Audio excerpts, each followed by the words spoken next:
There's a time when Samuel, the man who had led Israel for a number of years, is giving his last speech to the people. His time's coming to a conclusion. He's older, he's wise, he's served for a long time, he's seen a lot of challenges, and he's speaking to God's people as a nation and trying to encourage them to remain faithful to God. Seems fairly relevant for us as we're going into a 4th of July weekend. We have 4th of July next week. Just to think about the ways that God calls his people to follow after him.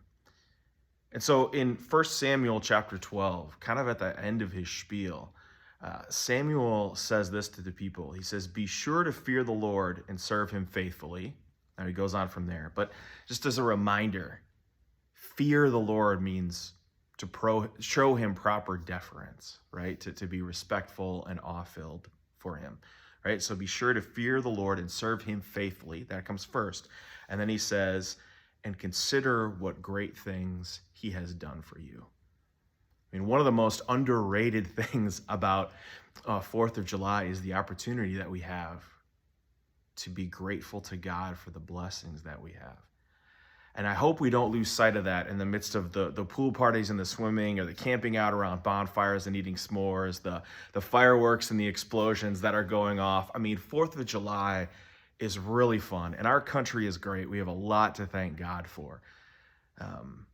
But in the midst of all of that excitement and fun and joy and the extra time off and a break, I hope we as Christians pause and give gratitude to God. And by the way, this isn't just, wouldn't that be a nice thing to do? This is also a really great antidote to your Aunt Carol or your Uncle Jerry, who you love them dearly and you know you're going to be with them at some point around a cookout or over this 4th of July weekend. And you know that no matter what happens, they're going to complain at some point about our country. And maybe they have very valid concerns, but they might go on a rant about how everything's wrong and all this stuff is a problem and all these things are terrible and if only this or if only that or it used to be or it's better now because it used to be terrible then. I mean, listen, we can all fall into this trap. I do this sometimes when I'm hungry and I'm tired. Everything's terrible and I just complain. It's not good.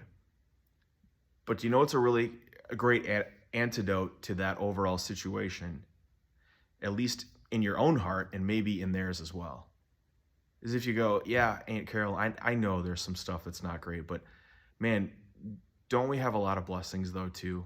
Isn't it great that we're able to celebrate like this? Isn't it wonderful to be a part of this country and to be able to gather here together and just celebrate? Don't we have a lot to be grateful to God for? Consider what great things he has done for you.